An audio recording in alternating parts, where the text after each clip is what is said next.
welcome to the Book Fix podcast, where we fix lives one book at a time.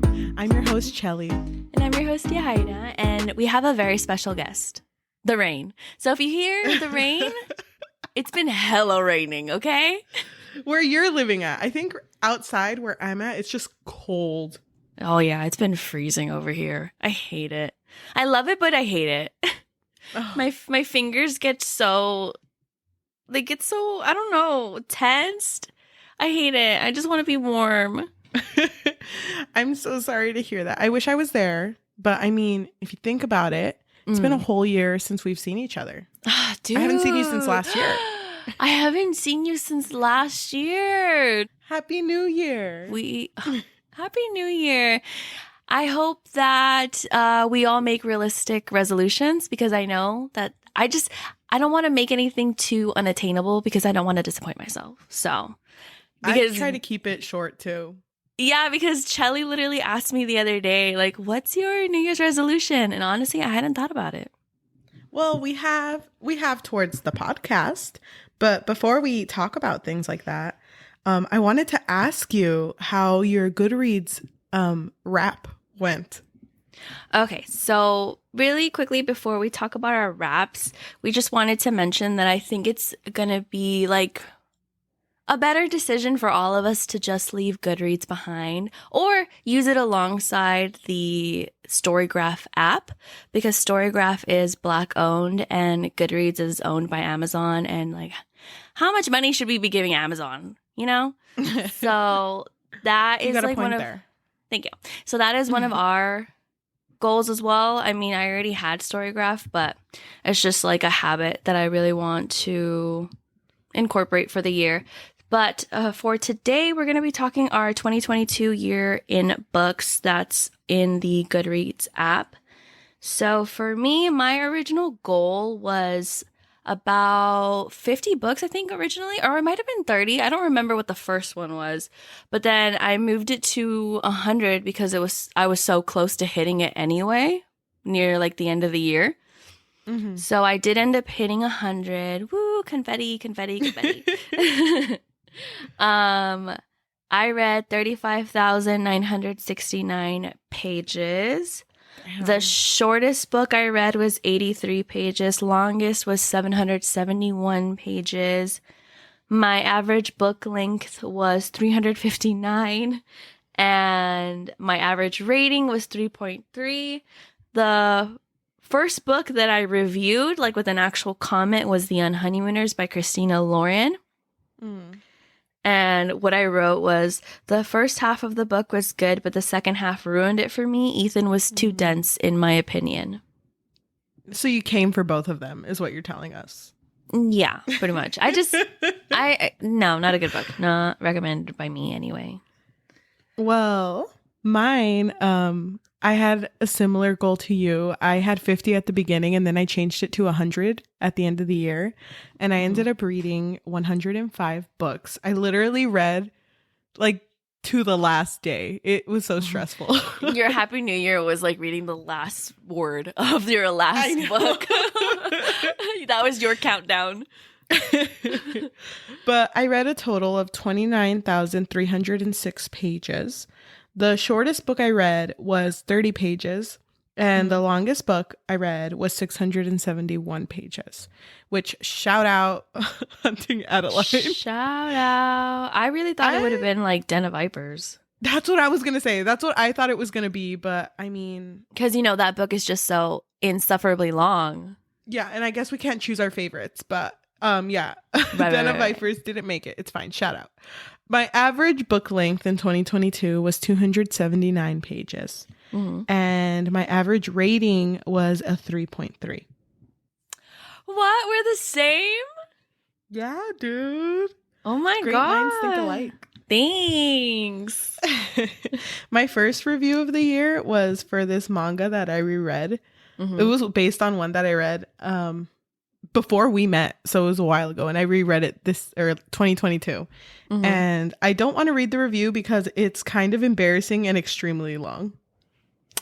You're gonna have to send it to me, or I'm gonna have to look for it, because you're making me way too curious.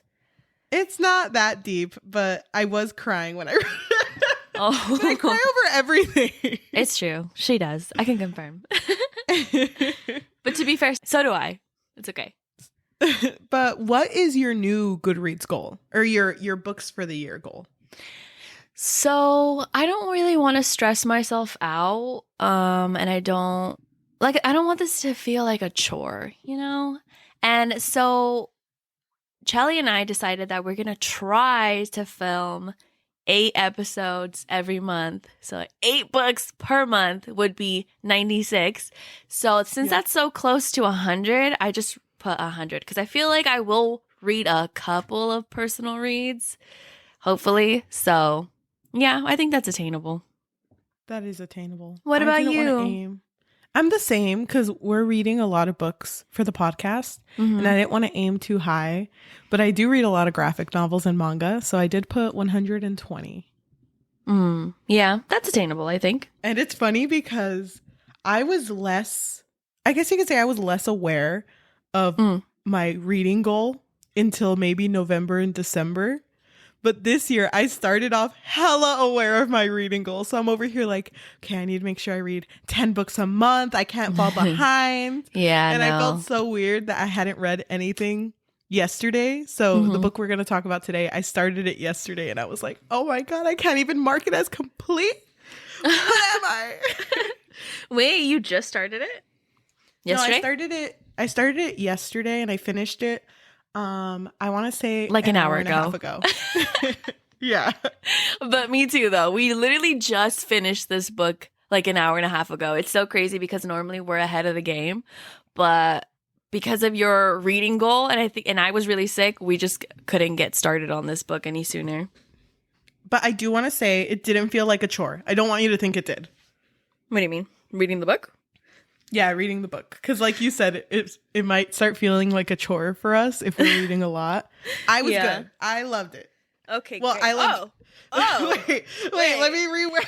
Anyway, wait. Okay, so hold on. You're getting ahead of yourself. So we're going to be reading The Bridge Kingdom by Danielle L. Jensen, which I don't know about you, but I had heard about this book all over Instagram. I didn't really see it that much on TikTok, but I did see it a lot on Instagram when people would recommend like enemies to lovers, fantasy, arranged marriage. So if any of those tropes are your vibe, we would recommend the book.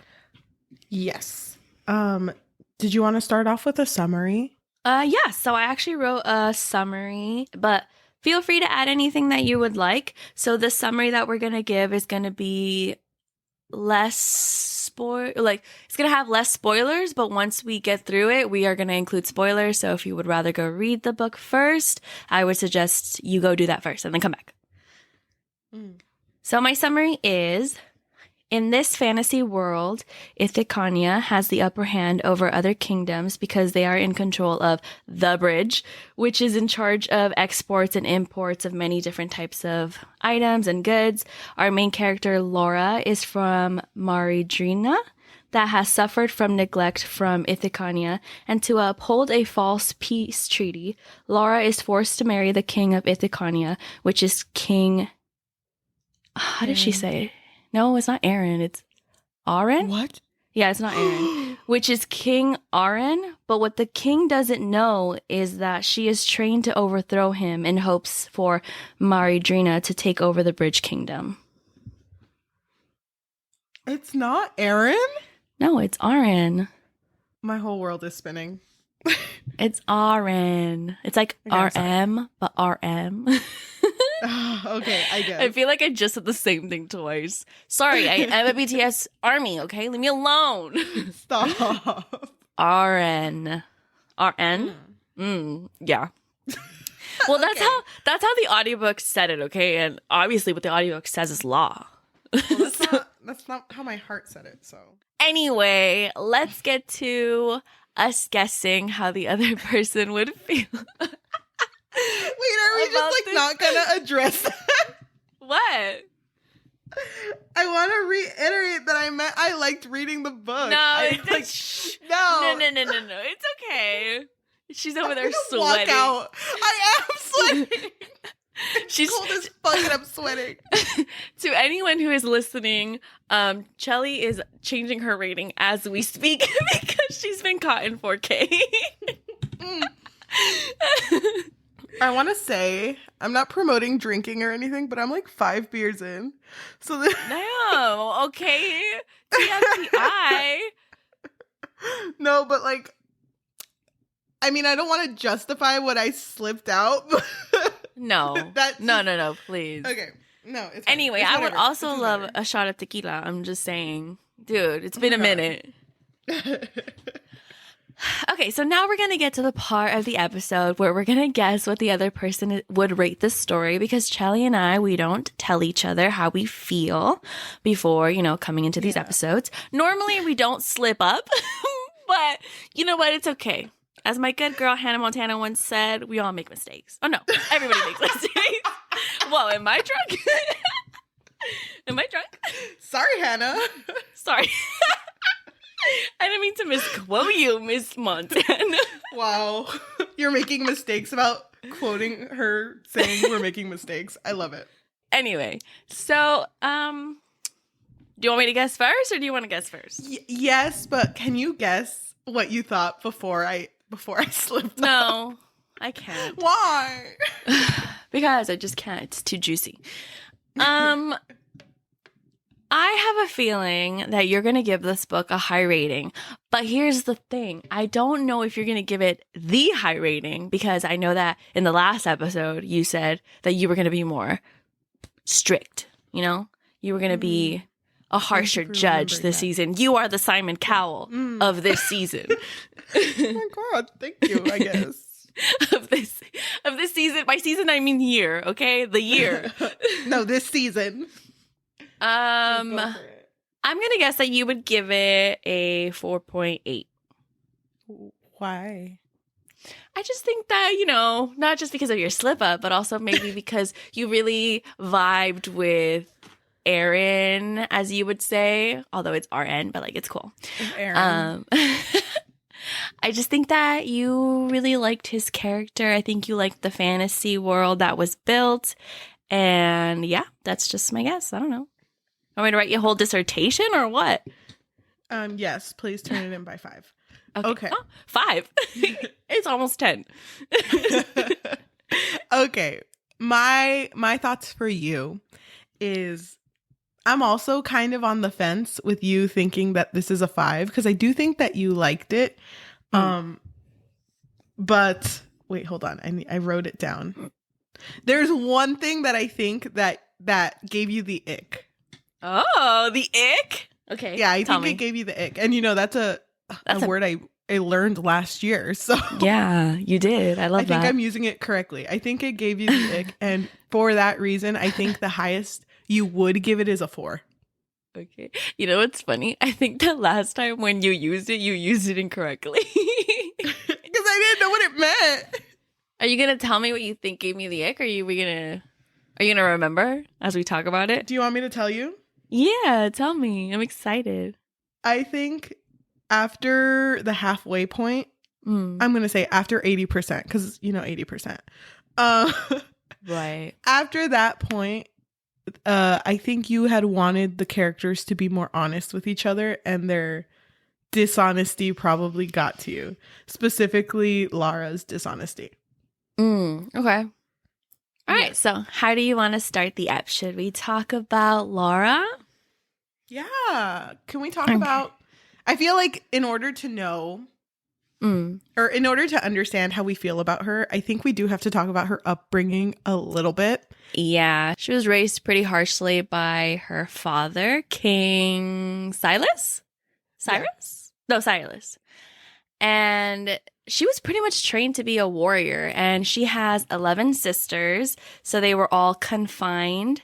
They didn't see their kingdom, they didn't see their world, they were kind of just hidden away from everything, and they were raised to be warriors because King Silas wanted to overthrow the king of Ithaconia, because he wanted to infiltrate, because the bridge it's very treacherous. So there's obviously ways that Ithaconia, goes through it and they allow certain people to go through it. So he just really wanted to have that upper hand because he told his daughters that Ithacania was basically ruled by a demon. And so to help his people, he would train his daughters. And the whole reason that they're doing it is because they have a treaty, like a peace treaty, that says that one of the daughters would have to marry the king, which is King RN. Yes. So at the beginning of our story, we are introduced, like you said, to all of the sisters, and they're basically having dinner with King Silas, and he's like, okay, I'm going to give my final rose to one of you girls, and we'll see who makes it. But during this dinner, Lara is sitting around her sisters, and all of them just start dropping like flies. Like, literally dropping dead. Yeah, there's spoons flying around the room. Marilyn, one of the girls, falls face first into her sopa. Like, in her soup. Yeah, every bitch is freaking dying.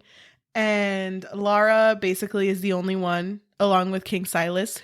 She's literally the last man standing. She's just looking at her dad, and her dad's like, what the fuck did you just do? It's funny because her dad is so shocked, but she's over here, like, lifting her sister out of her soup and, like, putting her head... Like, just neatly on the table. She's, like, rearranging her. And so, basically, she did this because she wanted to save her sisters from having to, you know, one of them being picked to marry King Aaron. But also because she knew that her father was going to kill whoever he didn't pick. So, either way, one of them was going to end up living while the rest would die.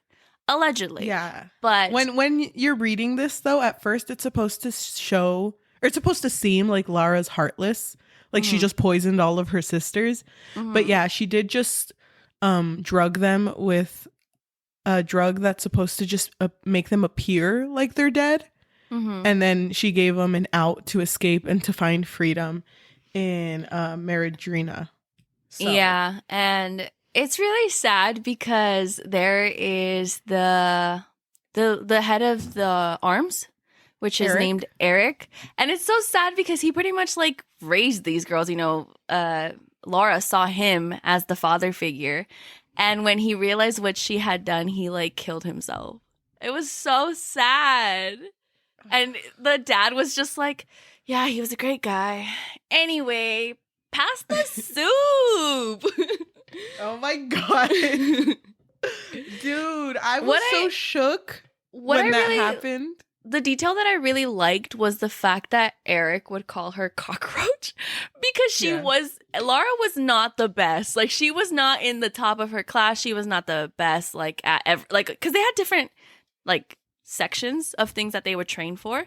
And she, she would barely cling on. She barely made it. And so he would call her cockroach because of her resilience. And I just really love that, like, thing of her character. Obviously, I don't love the nickname, but I think that's a cool, like, descriptor of who she is as a person, that she just does not give up. And even the dad's, like, magpie, he was like, you know what? I underestimated you. You were not my first pick, but I should have known that the one that would win would be the one that had the most ruthlessness. Yep. But she basically is now the only daughter and is going to go marry King. I want to say Aaron. How do you pronounce it again? Aaron. Oh, that's weird. It's but not weird. Apologize to all of the RNs. No, there's one Aaron, and it's this one. Everyone's Aaron. You would pronounce it Aaron. I said Aaron the whole time, and you know what? When I thought it was Aaron, I was literally gonna come on here and be like, "Hey guys, this is my apology video. Aaron's not that bad of a name," because I thought it fit, but apparently it's not. You literally hate every guy's name that we talk about. Anyway. Our main character, Lara, is taken to go get married at the wedding in Ithacania. And she walks up to that wedding, like, ready to fight a bitch. Like, she's walking in there like she's going to war. And it's so funny because she's not really dressed for the weather, because right alongside the bridge is, like, the Tempest Sea. So it's like a treacherous sea. And so she's like low-key a little soaked. And so I think her dress was satin. Her satin dress Silk, is like, right? oh yeah, silk. Her silk dress is sticking to her. And so she just like, I don't know. I'm assuming she just looks like a freaking model. She's like standing here getting married to Aaron. Oh my God. Because it was called him Aaron. Aaron. See? Okay. Aaron. This podcast is anti-RN. It's Aaron. Okay. Who said that it was anti? I keep fucking up. Whatever. It's either RN or Aaron. Who cares?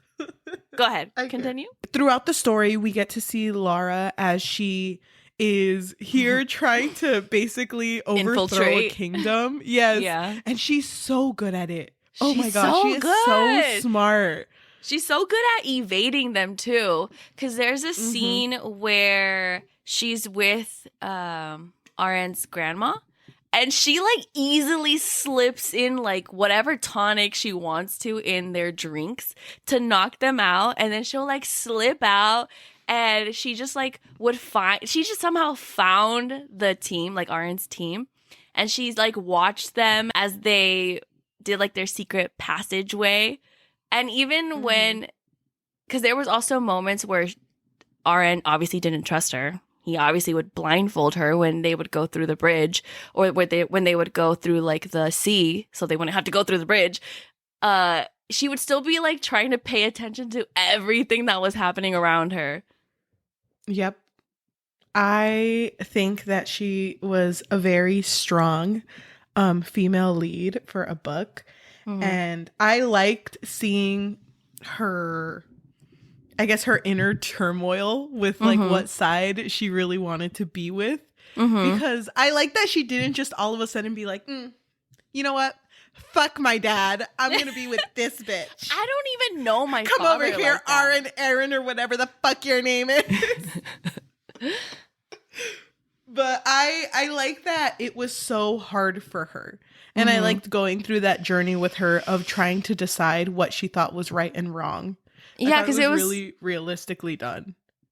Yeah, and that's what I was going to say too, that it was very believable that she was raised confined because she didn't know anything of the world. And so obviously she's going to see King Aaron in a certain light because of what her father told her.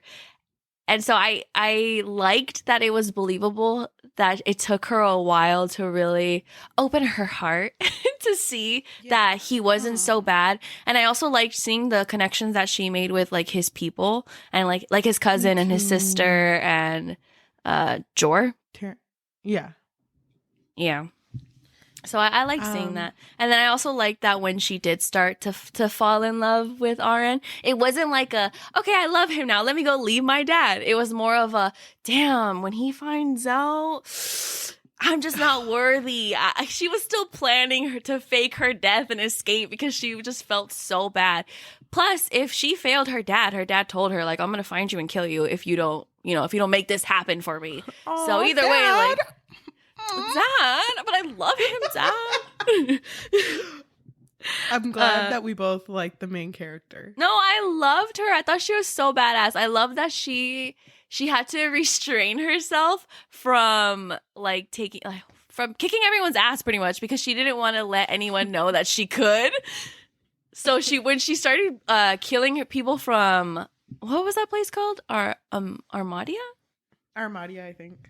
When she started killing people that were infiltrating the bridge, she had to do it in a way that was very discreet. And I love that scene where she saves King Aaron. And the way that she does it, she like hides a dagger in her, like against her chest. And she like pushes it into the other guy's sternum. And then he like falls on her. So it looks like he was the one who stabbed her. Like Aaron didn't know what the hell happened. He was like, wait, what? Like, cause she did it so discreetly.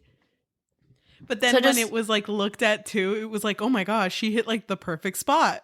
Yeah. So she knew what she was doing. Does she know anatomy that well? Is she a doctor? Oh my God.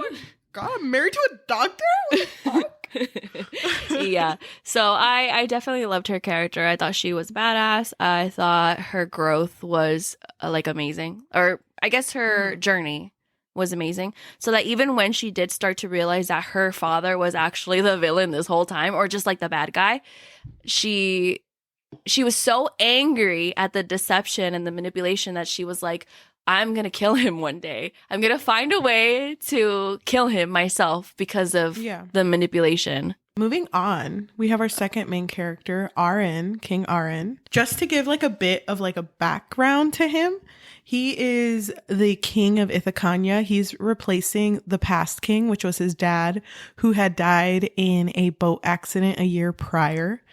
And everyone in Lara's life, like King Silas and everyone else, basically told her that King Aaron was just so much worse than the past king. Like, he's basically a demon and rules the world as if he's God. And even when they meet the Ithacanians for the wedding, they're all dressed with like a mask covering their face. And when you look at his mask, it's described as like he has like the snout of a lion. He has canines. He has horns like a bull. And it's just, he looks like a demon. So it's described that everyone kind of looks like that, and there's no human qualities to anyone. So when he is introduced, he's just like he's seen as someone who does not care and who seems bloodthirsty.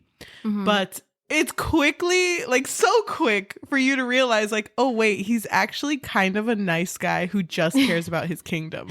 Because he puts so much care into everything that he does. Like he's a king, but he's out there in the front line fighting in these skirmishes.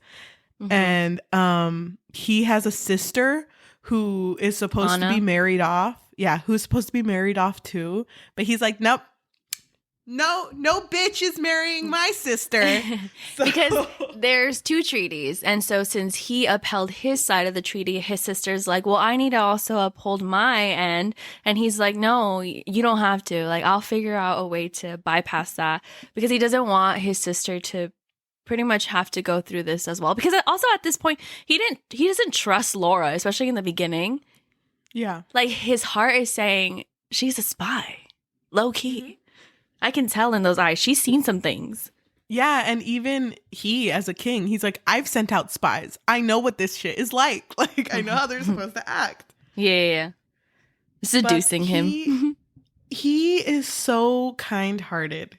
And I love him. You're going to cry. No, I'm not. No. Wiping your tears.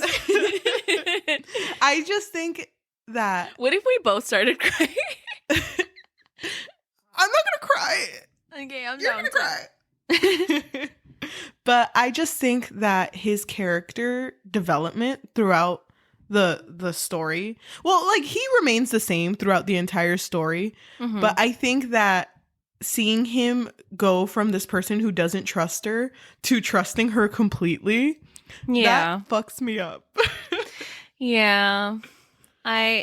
I really felt for him too, because he took it personally how easily, well, not easily, but the idea of someone taking over the bridge and pretty much ruining his people's lives, it really kept him up at night almost. Like, he really worried about his people because he loved them so much. He wanted to be a really good king. And I also love his relationship with Jor. I feel like they had a really nice relationship. And I loved that when Laura first saw how Jor spoke to his king and how he really just, he's more comfortable. He's not like, yes, your majesty, love that for you. He's more like, bitch, like, get it together.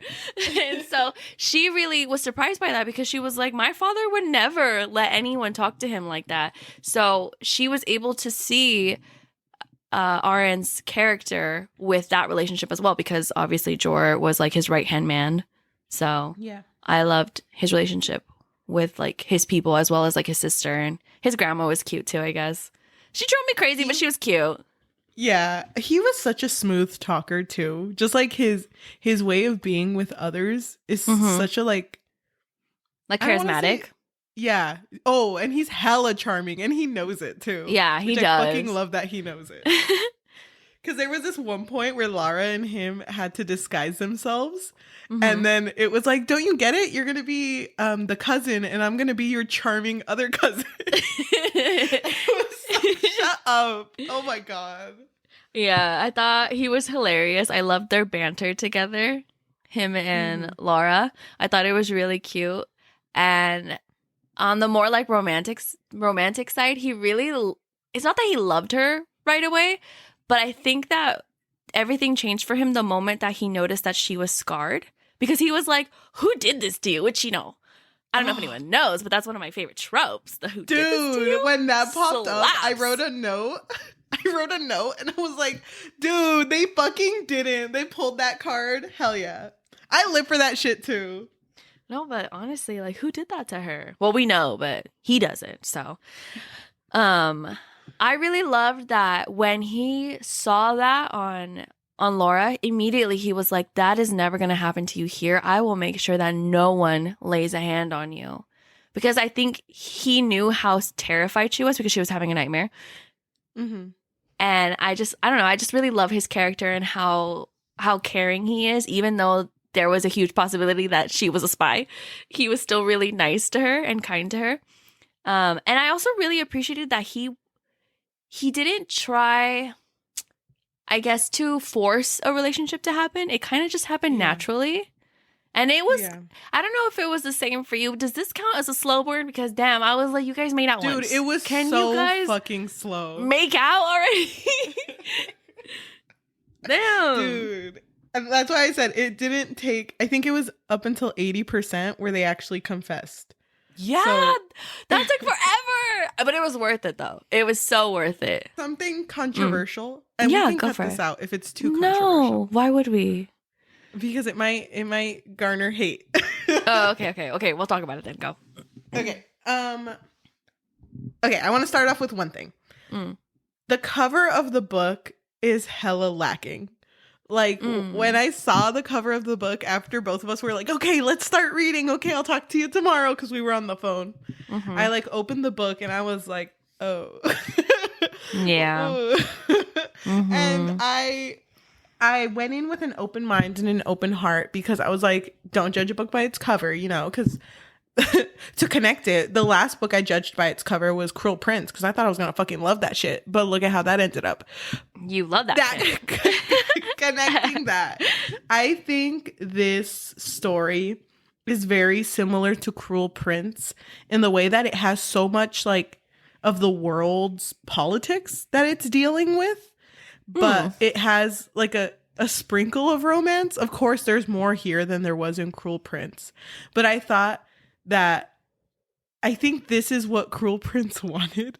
And I don't know if that's me just speaking fucking out of my ass. Yeah. But it felt so much better. Like, this is what I wanted out of Cruel Prince. There didn't have to be spice, but fuck, like, it was written so well that shit got me. And it makes me sad for other books.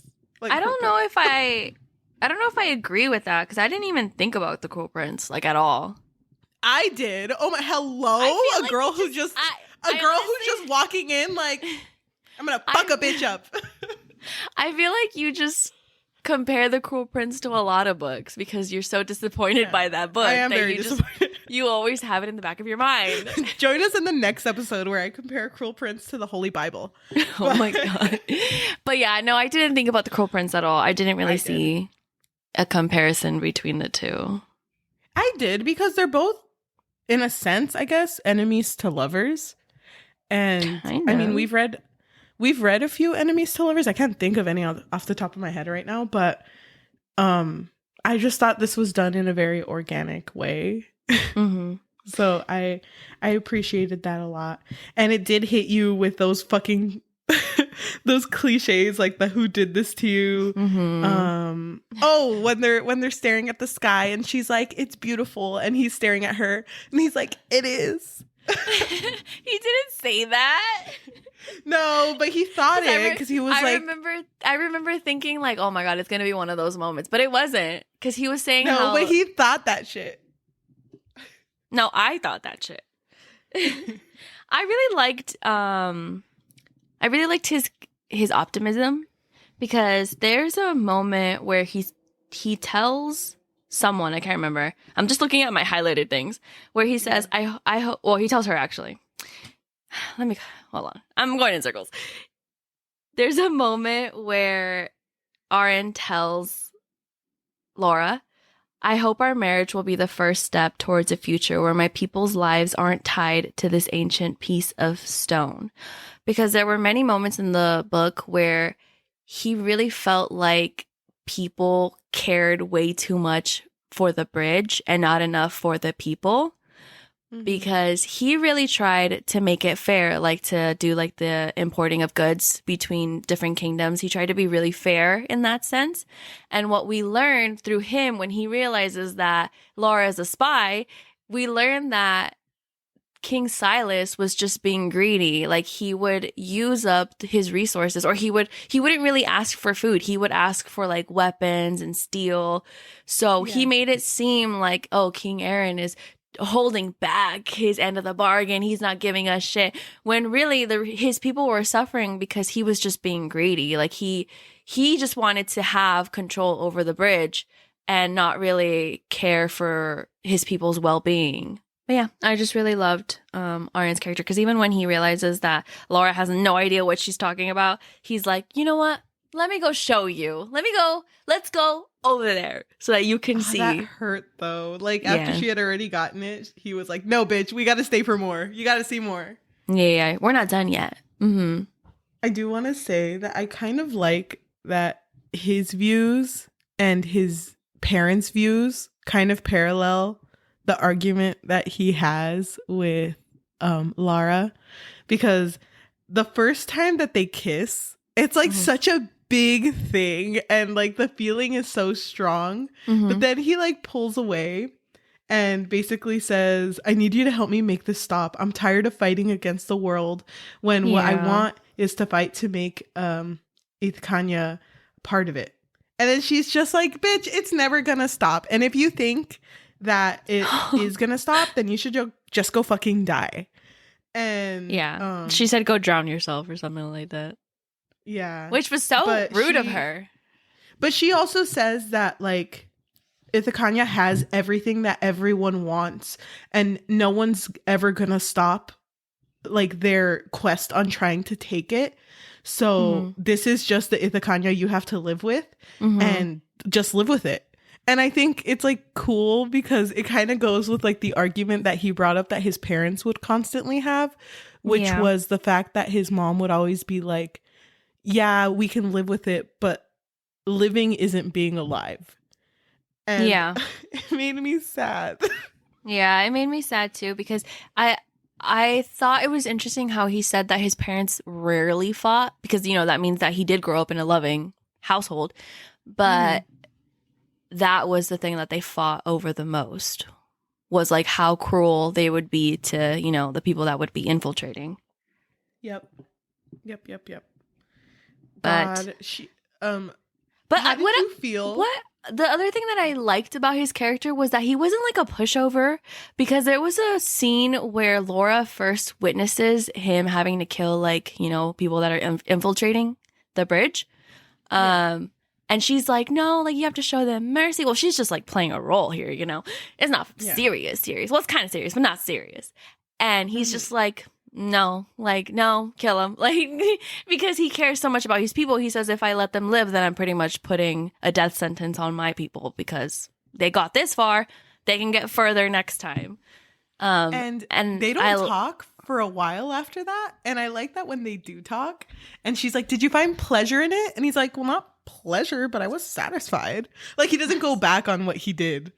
Yeah, like, he doesn't feel too much remorse, because I mean, he's gone through this for how long now? And I do like that moment also with Laura's character, when she also realizes, oh yeah, we have to kill them, you know, because she's like, you can't show mercy in moments like these. Yep. Sorry, what were you gonna say? The first, because I thought this story was gonna take a turn. The first moment that Lara basically revealed that she knew how to use weapons, which was when Aaron was running through the beach and there was a snake in front of him and hella snakes behind him. Yeah. And everyone was just like screaming like for him to run. And she grabbed a bow and arrow and shot the biggest snake like so well. I, for some reason, thought that was going to be when everything broke down. Because when that hit, I was like, oh my God, she fucked up. She fucked up. Yeah, I thought so too, because he was shocked. He was like, oh my God, who taught you how to use a bow and arrow? And she was like, let's not talk about that. And Stop there was so many.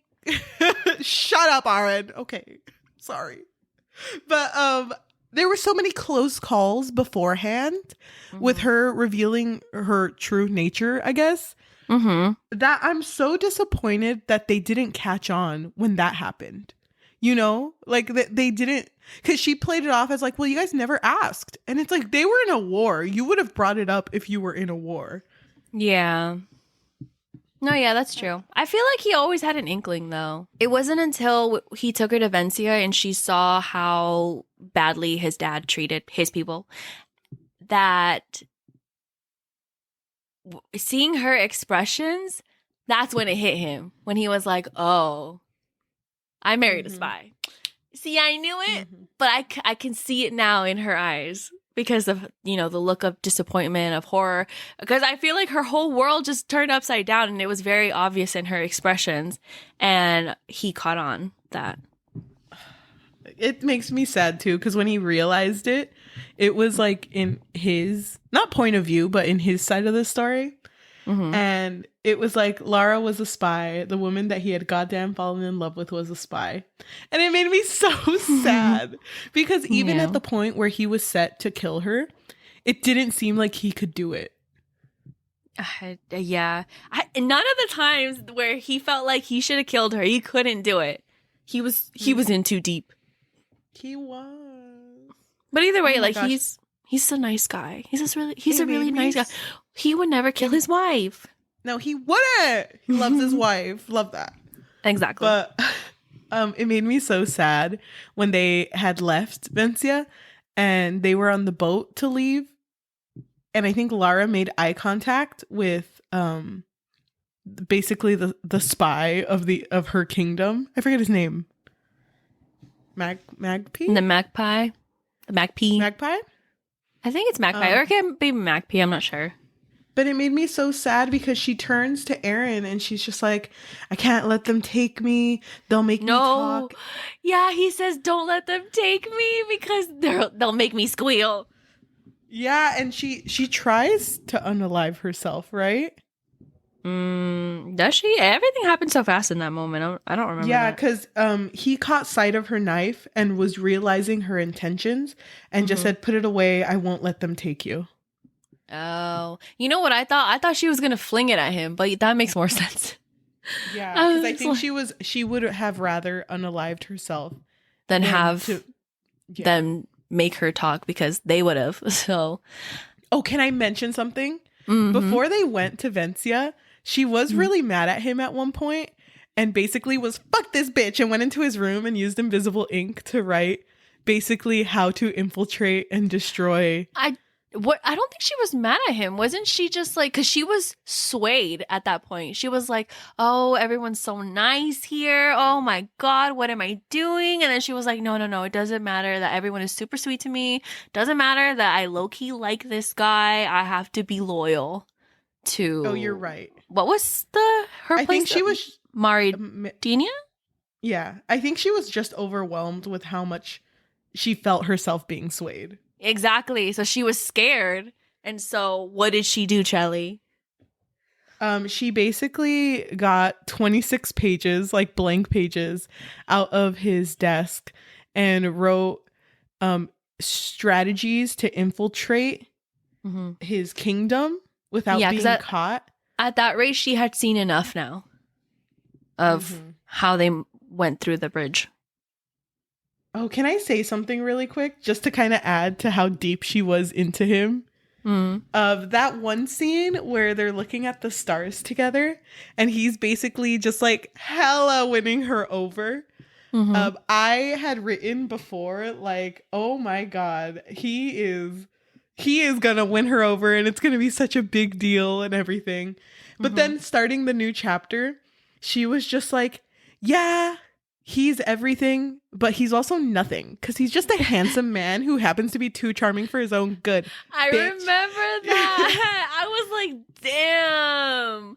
Because I think even he commented that she looked at him in a way that she had never done before. And so you think like, oh, sparks are flying now. And they kind of were. But I feel like she got so scared that she completely did a 180 and she was like, no. That's not happening. It's not a love story. This is a revenge story. But it made me so sad because, just to like repeat, she had said that it was everything what he was saying, but it meant nothing to her because she wouldn't act upon it. But there was a point where when they were getting closer, he goes up to her because she's basically shaking. And he apologizes and says, I'm sorry that all you've seen since you've been here is violence. And she thinks it's funny because it's like all she's ever known was violence. Yeah. So then instead of saying it was everything and it was nothing, she says it was nothing and it was everything. So she kind of like flips it around. So it was like, yeah, it's nothing to me that I dealt with that violence, but it really did fuck me up. But it's just like the way that she's slowly changing her viewpoints, even if she doesn't realize that she's falling for him, it's like slowly happening. Oh, it's like little sprinkles of it. And that's what I really appreciated. I really loved the pacing of everything. It was very realistic. And it hurt when she started writing that, you know, those directions to her dad on how to pretty much infiltrate, like you said. Because I was like, oh, you already know what's going to happen. Bitch, dude, and she's going to end up falling in love with him, and then he's going to write a letter, and then it's going to go to her dad, and then, oh my God, I was stressed. It fucking sucks, too, because she had already been forgiven for being a spy. Yeah, and he knew already. He confronted her about it, and she apologized. And they had a moment and everything. And then she just didn't want to tell him about, you know, the letters that she had written because she, in her head, she was like, okay, I'll just go to his bedroom and then I'll somehow burn the evidence and everything will be fine. And she miscounted. Like she counted, there was actually 27 pages, but she counted 26 because he had actually sent a letter. And that letter was basically like, hey, if you try fucking with her, that's going to count as something that will start a war because you were messing with the wife of Ithacanya. So the queen. Fuck you, bitch. Yeah, the queen. Sorry.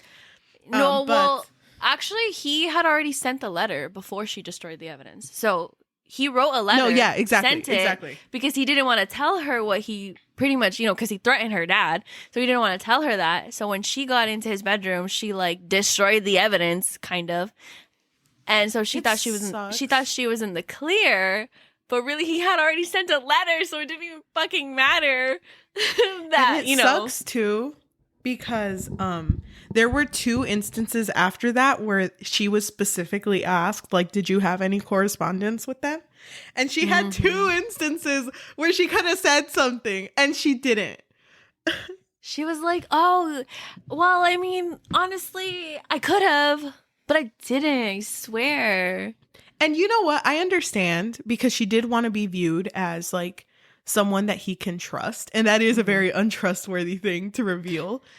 But I think she just felt like he would never forgive her. And she was scared of losing him because he had already told her, I will love you no matter what. No matter what, I will love you. And so because of that, she was like, I'll just destroy the evidence. Everything will be fine.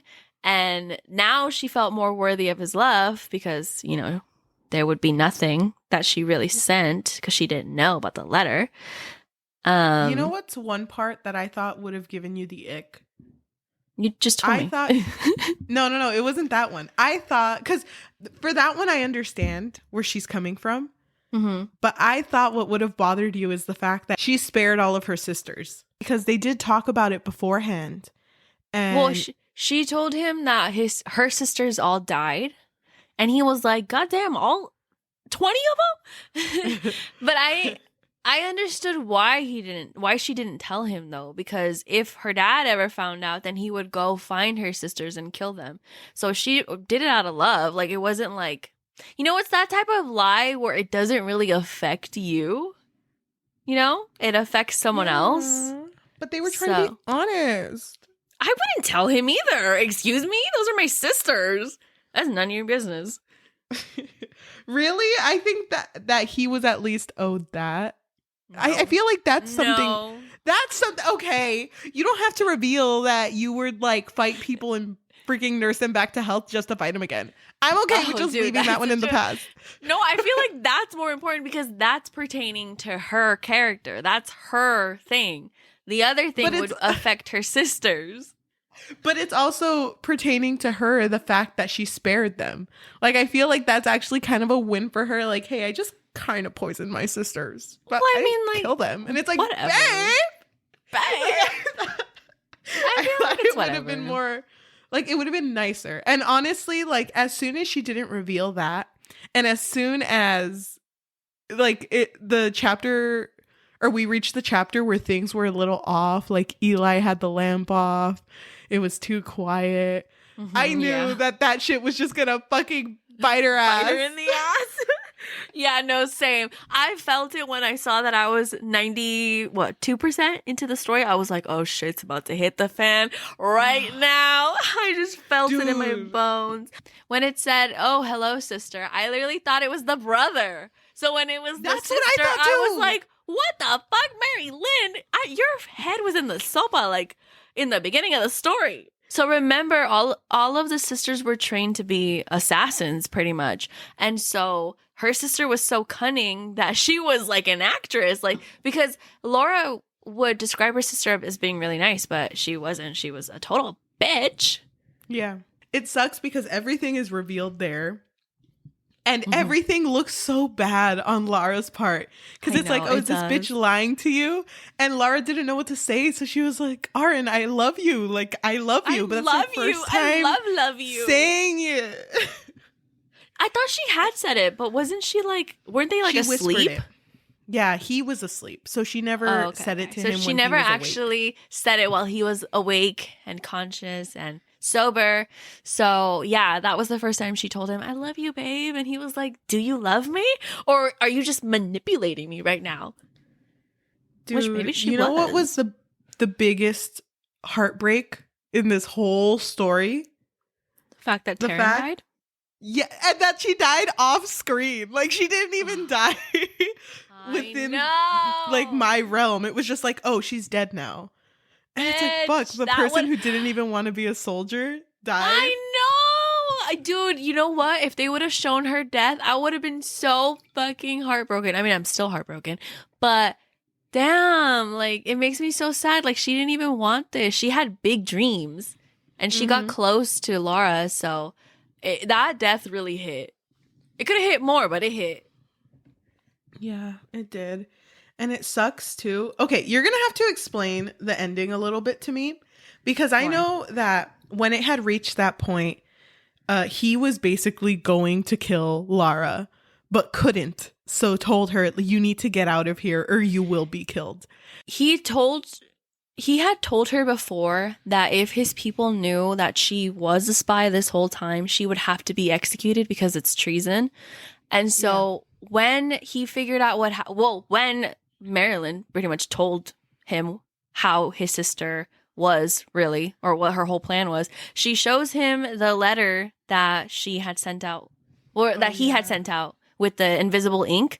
And she pretty much told him like, oh, this is the ink, you know, like if you spray this, then it'll reveal a whole fucking thing, blah, blah, blah. She told everyone how to infiltrate, whatever. And so Laura gains the upper hand and kills her sister. And Aaron is just like, oh no. Like you need to leave. Like I couldn't, like I loved you. Past tense, bitch. I loved you. I would have given everything for you. And he was crying. I was crying too, bitch. And he was just like, you need to get out of here. I never want to see you again. Leave. You know, if I see you again, then it's going down, bitch. You know, because he was like, I have to, I have to kill you. Like, I'm just saying. And she ends up leaving, but before she leaves, he like tells her, if you come back, I will kill you. So because she looks back, he like shoots an arrow at her. Or I think he does it as she's turning back. I'm not sure. But it does strike her, but like it kind of grazes her cheek. So she knows he's being serious. Like, well, she needs to get out of here. And so she leaves, and like some months pass, but she's like residing in like some little town. And she's kind of a drunk, right? Yeah. She's just been drinking away like her feelings. And she overhears someone say like, oh my God, King Silas, he just like fucking took Aaron captive, or he's hostage or whatever. And when she hears that, she's like, oh my God, my husband, my babe, I have to go save him, because obviously she knows like her dad the best. Like she knows how to infiltrate. She was taught how to infiltrate kingdoms. And so she knows that if anyone can get him out, it's going to be her. And so she leaves. And it's so sad because she's not the type who can survive the sea, but she has to make like a long ass boat ride to get to, I think it's Ithaca. It's one of the islands in Ithaca. And so she's like, okay, I gotta do this for him. And so she makes it, and then she goes to Anna, and she's like begging her, like, girl, let me in. I gotta tell you something. Yeah, hear me out, please. I promise there's no knives on me, I swear. And so obviously everyone is like hostile towards her because everyone knows that she was a spy. And it's really sad to see, I guess, their attitudes towards her in this moment. I mean, I get it, but it's like really sad to see how much it hurt everyone that she was gonna freaking ruin their lives. Family with too. Like she was family to them. So it's so sad seeing how much they changed. Yeah, and also Maridrina did overtake the Bridge Kingdom. So Maridrina is now like they're the ones in charge of the bridge, and Ithaca is pretty much like suffering, all thanks to this letter that she didn't mean to send.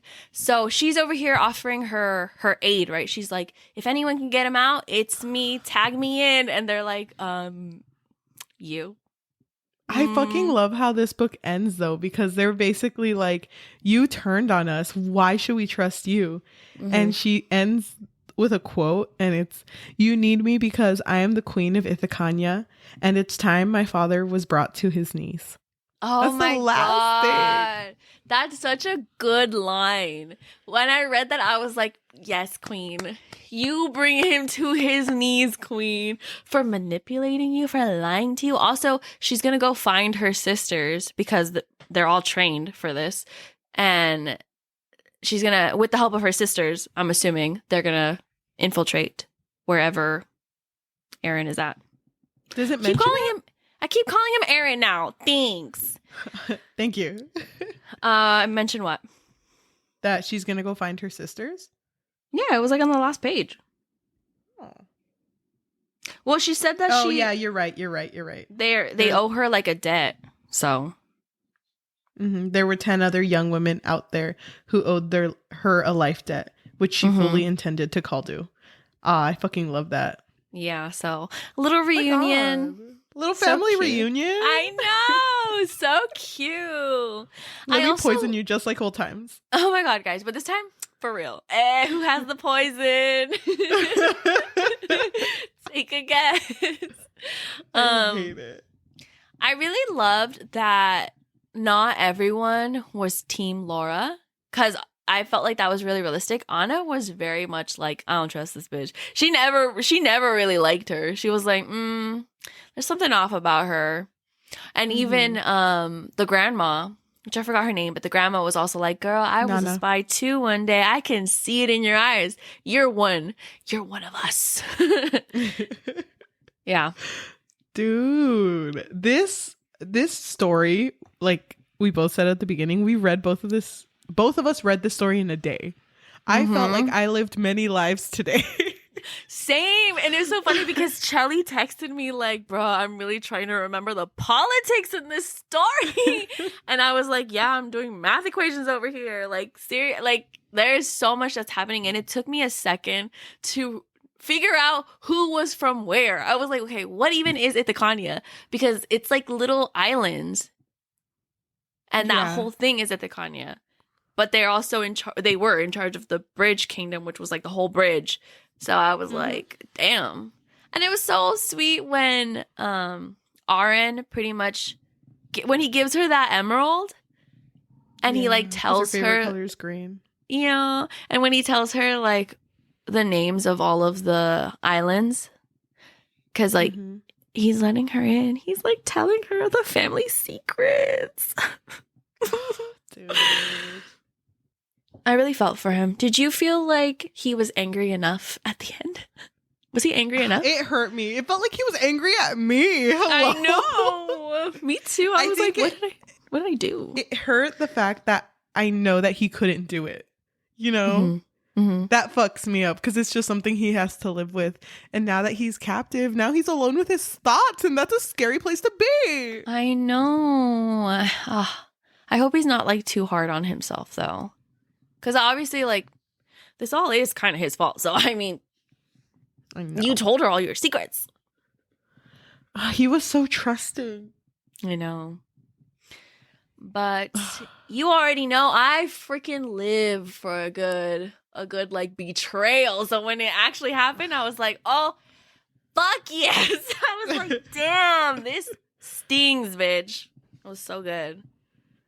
Oh my god. Because I don't like when betrayals are revealed by the other person figuring it out. Most times, not all the time. Because I love that like dejection, that like feeling of heartbreak when you realize like, oh, this whole freaking time you were just playing me. I know, but it's so good. It's so juicy. I freaking love it. Yeah, it was really good, dude. I thought, oh, well, do you have anything you want to talk about? I just wanted to say that I appreciate that this wasn't a love triangle. I feel like we've done a lot of love triangles. Oh, we didn't even mention the fact that we read this book is because we wanted to read arranged marriage and forced proximity books. Yeah. This month is all about arranged marriages. We'll probably say it again in the beginning of the next episode, just to, you know, drill it in. But we're also going to try to do forbidden romance a little bit, like a little sprinkle of it. That way we have a little bit of a variety and we don't all get too bored of arranged marriage. Oh, but yeah, I agree with you. I'm glad it wasn't a love triangle because I don't think my heart could have taken that. Dude, me neither. I was like, oh, the romance is so good here. It's built so well. Because anytime she got along with someone else, I was like, hold on. You're getting way too close for comfort. Like, I 3 steps back, mister. Literally. We can talk about our overall thoughts. Okay, so I have been anticipating this read for a while now. I don't know if you remember, but I recommended this story like months ago because so many people that we follow on Instagram were saying, hey, this is a really good fantasy romance, really good enemies to lovers and all that. So I was really excited to read this story because of all of the, you know, love that it had. I really, really loved the story. I live for a good betrayal. Oh my god, those are I live for them. I love the pain. It feels so good. And I think that it was executed in a really good way. I think it was very realistic. I loved both of the main characters. I loved seeing their development more, mostly Laura because she developed a lot more. But even Aren, seeing how he would let like his defenses down for her, I really appreciated that. And I appreciated how much he loved his people. And my only thing is that I wish we would have seen more of like King Silas's motivations. I think he's just like a regular ass villain just to be a villain, you know, just to be greedy, which isn't a bad thing, but I just wish there would have been a little bit more development with him. But I feel like we'll probably see it more in the next book. What else? I really loved the romance. I thought they were so cute together. Damn. And you know, I don't really like, I love slow burns, but I don't love slow burns because I'm so impatient. But this one was such a good slow burn. Like, it was so good because they made out when he was like what did she do? She slipped like a sleeping thing for him, no? Because she was like Yeah. rummaging through his room. So I don't even think he knows that actually happened. So a way to like get him to relax, they started making out, and it was like they didn't kiss again until near the end of the book. So I thought it was really cute, and contrary to popular belief, as in like Cheli, I would give this book a 5 out of 5. Dude, oh my god, it's our first one. I know, that's what I was thinking too. Well, it's not my, wait, is it my first read of this year? I think it is actually. Oh my god, whoa. This is my first. It's crazy because even while I was reading it, I was like, giggling, kicking my feet around. I was like, no. Like, this can't be a 5-star read already. Read, stop. But quote me, ladies, and any gentleman that's listening, quote me, okay? This book, it's still gonna hit in December. I know it is. I know for a fact that in December I'm gonna be like, yep, that still hits. I'm gonna send you a picture. What? First of all, I can't believe you gave this a 5 out of 5. I'm like shocked because we just started the year. It literally has everything I love. Okay, first of all, it has the "who did this to you" trope. It has a revenge plot. It has the what is that? Oh my god, what is it? Enemies to lovers, but it's like kind of forbidden romance, but not really because it's arranged marriage. Mm-hmm. Did you send it to me? No, not yet. I'll send it. Oh, okay. It literally has everything I love, Cheli. Come on. I know. And the fantasy, the world was built so perfectly. Oh my god. I need to read the second book. I need to read the second book yesterday. Like, it's too late. I need to read it now. Oh my gosh. Well, to jump into my overall thoughts, I was the same as Yajaira. When I was reading this book, I really wanted to like film my reaction to post TikToks. I took one picture because TikTok wasn't loading, and it's just a picture of me having a fucking breakdown. Oh my god, at what point? I think it was I love this picture, by the way. I think it was when they first kissed. Oh, wait, like when he was or when he was sober. No. When they kissed sober, and then they had that fight about what it means to live. Bro, it was so good. So I also felt very strongly about this book. Honestly, I went in with very low expectations. Right. Because I think we already talked about this, but I don't really seek fantasy. But really? Here I am. Yeah. I feel like we've read so much fantasy. Dude, I feel like we have too, like recently. So, this book was such a fucking pleasant surprise. Mm-hmm. And it hurt me with how much communication would have just solved the issue. Yeah. But I mean, they both had so much that they were defending, so I get why they acted the way they did. Yeah. Mm-hmm. One thing that I wish would have been brought up more was the fact that everyone in Ithacania wore masks, and it was supposed to kind of separate them from being human. And the one that he wore was like the demon-like mask. And then later in the story, she's basically like, oh, but they're more than masks now. They're people, they're friends, they're families, they have children. And I wish that the mask would have kept being brought up. Mm-hmm. I don't know. I wish that it wasn't just a one-time thing, because it really felt like after that first time, he just like never fucking wore it again, except for once in passing. Mm-hmm. But overall, I thought that our two main characters were so good. I feel like either of them could have had like this book be in their perspective, and it would have been just as good. Like both of their perspectives were hella valid. And yeah, I really enjoyed both of their perspectives. I'm a little conflicted because we have to film a podcast episode on Thursday, but I'm over here wanting to read the second and third book and the 3.5 book. Exactly. So I don't know what to do. When I hang up. We have 7 books we have to read. Okay, we need to stay focused. Okay, fine. I mean, unless you want to all over again. Unless you want to change our Thursday. No, dude. No. Dude, we can't do that. Let's talk after the podcast. But we can't do that. We'll discuss later. We'll discuss afterwards, okay? One of these books has got to go. That being said, I did want to be a harsh, like, rating wise. Mm-hmm. But you want to be a critic. You want to be Simon Cowell. You go, girl. I don't think I can be, because throughout this entire read, I was trying to think of what I would give it, but I think I am going to give it a 5 out of 5. What? No, you're not. You're fucking lying. Later on, I'm gonna look at your Goodreads in like 5 months from now, and it's gonna be a 3. She gave it a 1? She gave this fucking bitch a 1? When it hit so good?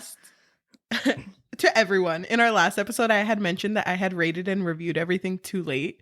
No, I'm going to rate and review as we read them. So this is going to stay a 5. I feel so strongly about this story right now. I can't imagine giving it anything less. All right, we'll come back to all of these afterwards, and we'll see, okay? It's because, for those of you who didn't watch our last episode, it's because you had given 5s to a couple of different books on the podcast, but then you were like, JK, never mind. Yeah. I mean, we're all flawed, you know? I love this book so much. Like literally, this book was so good. I don't want to let it go. Me neither, but we can't read the other ones until we finish our required readings. We don't have required reading. This is not a class. They're not set on stone. You're right. Anyway, well, you know what? How about this? Depending on how the episode does, then we'll talk about it. Okay, guys, you have 1 day. No, you don't. You have until the end of the month, right? No, it has to be way before that. Actually, it has to be like a week. Yeah, we'll see. We'll see how this does. But we add an extra day. We add an extra day just for this. Hi, everyone. We post Mondays, Tuesdays, Wednesdays, Thursdays, and Fridays. Only when we really love the book and want to talk about the sequel. Thank you, everyone, for listening to our podcast, whether you're listening on Spotify, Apple Podcasts, or Amazon Music. Thank you so much. If you can leave a review and a rating of 5 stars, that would be amazing. So sweet of you guys, because we really appreciate it. I feel like it keeps us going. It motivates us to just go through the trenches, go through all of these books together. We love hearing the feedback. Does.